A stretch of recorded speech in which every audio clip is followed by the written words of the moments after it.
Hey everybody, welcome back to Sparkstarter YouTube channel.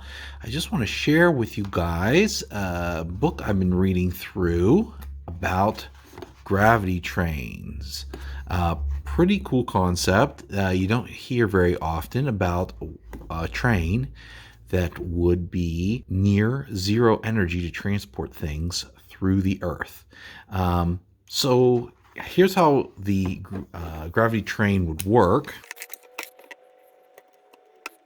So the general concept behind the gravity train is basically what you would do is you would drill a hole through the center of the earth and you could drop something in the hole and it would fall down, accelerating till you hit the middle of the earth, at which point gravity would start pulling it back towards the center and you would start decelerating,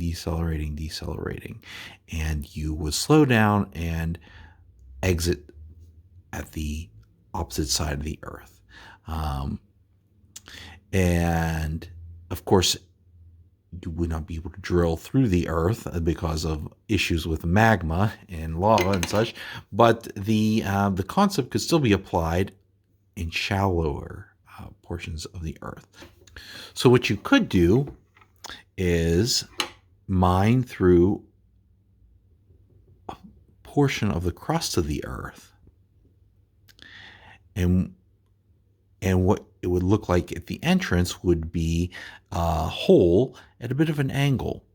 And when an object entered, it would slowly roll down through the tunnel and towards the lowest point in the tunnel, the point closest to the center of the earth.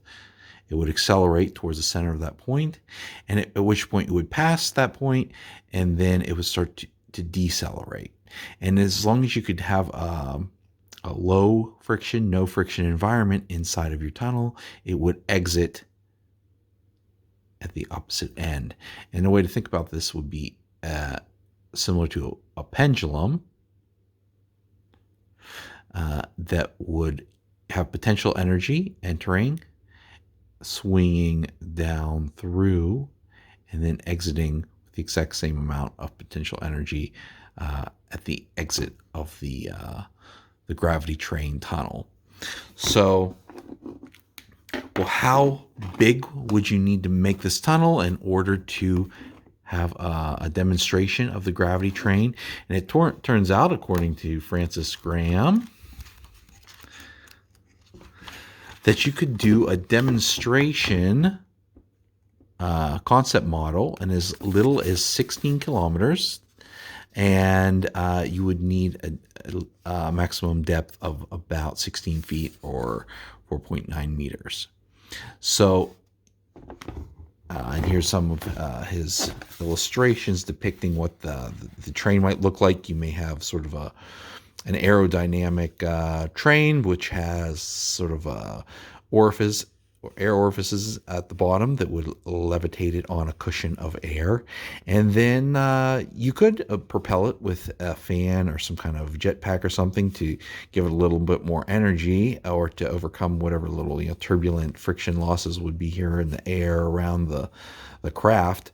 But more or less, if you had it on a cushion of air, it should start sliding down towards the lowest point, picking up speed all the way. Francis also gives some details about actually building a much longer gravity train through the Earth's upper crust, and he does some calculations about travel time versus the temperatures you'd experience, and the depth at which you would be descending to the lowest point, to the point nearest most the center of the earth, and then decelerating out of the gravity train tunnel. So all kinds of interesting tidbits gravity train engineer will need to get into Cool book, lots of interesting concepts, and Francis goes through history and physics and everything you would need to know to build your own gravity train. So yeah, check out his book. I'm going to put a link to where you can get this book on Amazon, and yeah, looking forward to somebody building the first gravity powered train.